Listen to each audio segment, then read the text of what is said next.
एगो प्रेमी अपने प्रेमिका से अपने दिल के बात कैसे कहता न, एक गीत के माध्यम से आप लोग के बीच में रखल जाता। अगर ये गीत आप लोग के अच्छा लगे तो खूब प्यार दियल जा, खूब आशीर्वाद दियल जा।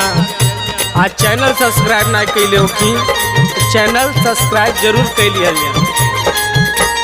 तोहरी सूरतिया के मूरत बना के पूजन दिल के मंदिर मोरी रानी हो। तोहर पीछे बहनी हम फकीर मोरी रानी हो। तोहरी सूरतिया के मूरत बना के पूजन दिल के मंदिर मोरी रानी हो।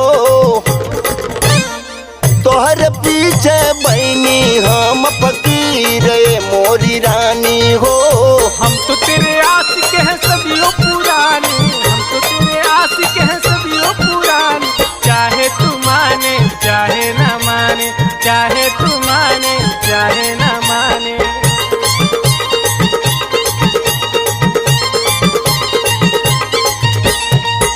हरदम जपेली रानी तोहरे ही नाम हो।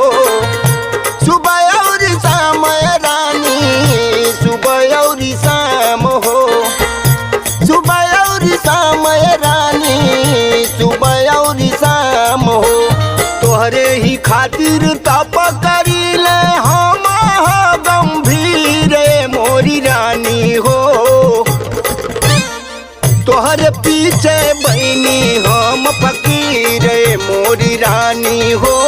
खेत गए पापा बाजार गई माँ, खेत गए पापा बाजार गई माँ। अकेली हूँ घर में तू आगे बढ़ माँ, अकेली हूँ घर में तू आगे बढ़ माँ।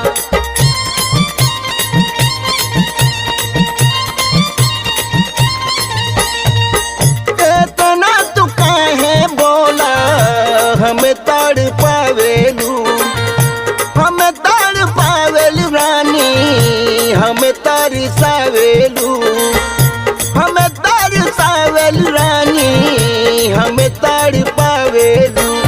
आवे न हमरा पोदाया हो तो के तू बड़ा बालू बेपीर मोरी रानी हो। तोहर पीछे बहनी हम फकीर मोरी रानी हो।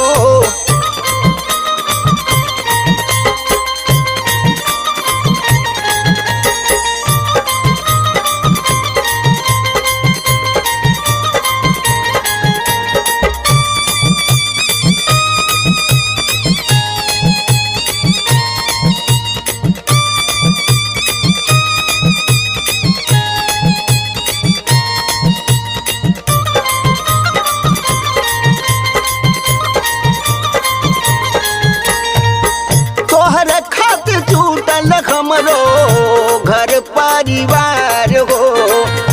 घर परिवार हो रानी, घर और दुआर हो।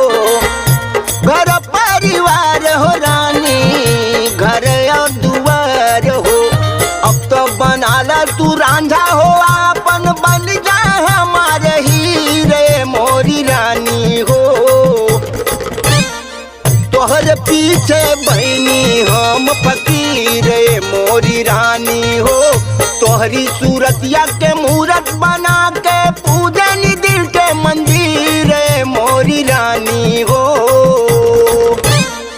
तोहर पीछे बहनी हम फकीर मोरी रानी हो। तोहर पीछे बहनी हम फकीर मोरी रानी हो। तोहर पीछे बहनी हम फकीर।